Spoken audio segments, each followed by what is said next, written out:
Hello friends, welcome to Binocular.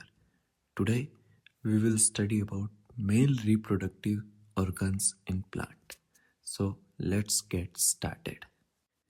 In plants, flower is the main reproductive organ where both male and female reproductive parts are present. Flower is a condensed modified shoot.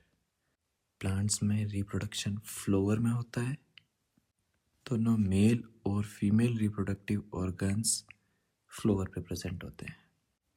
Now flower has 4 important parts that are calyx, corolla, androecium and gynoecium, which has individual units which are sepal, petal, stamen and carpel, and we call it pistil too.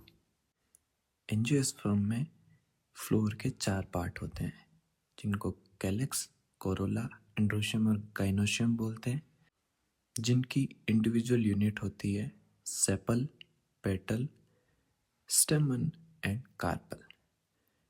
Androecium is the male reproductive organ which has individual unit called stamen. Androecium male reproductive organ होता है जिसकी एक single unit स्टेमन कहलाती है.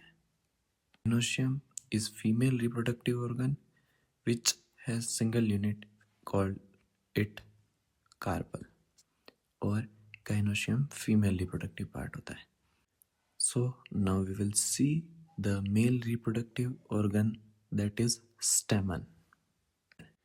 Stamen is made up of anther, connective and filament.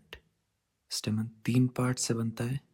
Main part जो कि anther होता है और एक लंबा फिलामेंट जो कि एंथर से कनेक्टिव के थ्रू जुड़ा होता है. Now we will see the structure of an anther. So this is the structure of an anther. It has 2 lobes and each lobe is divided into 2 thicca. So it is bilobed and dithecous. Anther अंदर से 2 lobe में divide होता है और हर एक lobe 2 थिक्का में divide होती है. These thickas have sporogenous tissues. इन्हीं थिक्काज में sporogenous tissues होते हैं. Anther wall is made up of 4 layers mainly. Anther की वॉल 4 लेयर की बनी होती है. The 4 layers of anther wall are epidermis, endothecium, middle layer and tapetum from outer to inner. बाहर से अंदर की तरफ एंथर की 4 लेयर्स होती हैं. Epidermis, endothecium, middle layer and tapetum. Each layer perform their individual role. Epidermis protects the anther. Endothecium is for dehiscence. Middle layer provide nutrition to tapetum and tapetum in turn provide nutrition to sporogenous tissue. हर एक layer का अपना अपना individual काम होता है. Epidermis protection provide करती है. Endothecium डाइसेंस में काम आती है. मिडल लेयर टेपिटम को न्यूट्रिशन प्रोवाइड करती है और टेपिटम स्पोरोजिनस टिश्यू को न्यूट्रिशन प्रोवाइड करती है.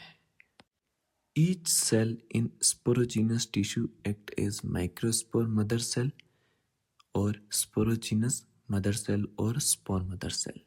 Sporogenous tissue की हर एक सेल microspore mother cell कहलाती है. These microspore mother cells undergoes meiosis to form 4 microspores. ये माइक्रोस्पोर मदर सेल मियोसिस करती है. मियोसिस फर्स्ट एंड सेकंड के बाद एक माइक्रोस्पोर मदर सेल से 4 माइक्रोस्पोर्स बनते हैं which can be arranged in tetrad. These tetrads are isobilateral, tetrahedral, decussate shape. Then these microspores get separated from tetrad. ये microspore tetrad से सेपरेट होते हैं. Then these microspores are modified into pollen grain after mitosis in it, फिर हर एक microspore pollen grain में convert होता है जिसके अंदर माइटोसिस होता है. Each pollen grain has initially two cells, that is vegetative cell and generative cell. शुरुआत में हर एक पोलन में दो सेल होते हैं, एक वेजिटेटिव सेल और एक generative cell. And the layer of pollen is surrounded by a biodegradable material called sporopollenin. और इस पोलन ग्रेन की आउटसाइड लेयर पर एक बायोडिग्रेडेबल मटेरियल प्रेजेंट होता है जिसको स्पोरोपोलिनिन बोलते हैं. And the whole process is known as microsporogenesis. और इस पूरी प्रक्रिया को माइक्रोस्पोरोजेनेसिस बोलते हैं. Now let's see the male gametophyte called pollen grain in detail. तो अब मेल गेमेटोफाइट पोलन ग्रेन को डिटेल में देखते हैं. So this is the male gametophyte which is called pollen grain. It has mainly two cells, generative cell and vegetative cell. And this generative cell further divides through mitosis and form two male sperms. इसमें mainly दो cell होते हैं, generative cell और vegetative cell. और generative cell में फिर से mitosis होने के बाद दो जनरेटिव सेल और दो मेल स्पर्म्स बन जाते हैं और दो मेल गैमेट बन जाते हैं. It is surrounded by two layer outer exine which is also made called sporopollenin और मेड अप ऑफ स्पोरोपोलिनिन और एंटाइन. ये दो लेयर्स की बनी होती है, outer exine, inner एंटाइन. And germ pore is also present. Pollen tube is originated from germ pore. germ pore present होती है जहाँ से pollen tube originate होती है. So this is a typical structure of pollen grain which is in turn formed into the anther through microsporogenesis.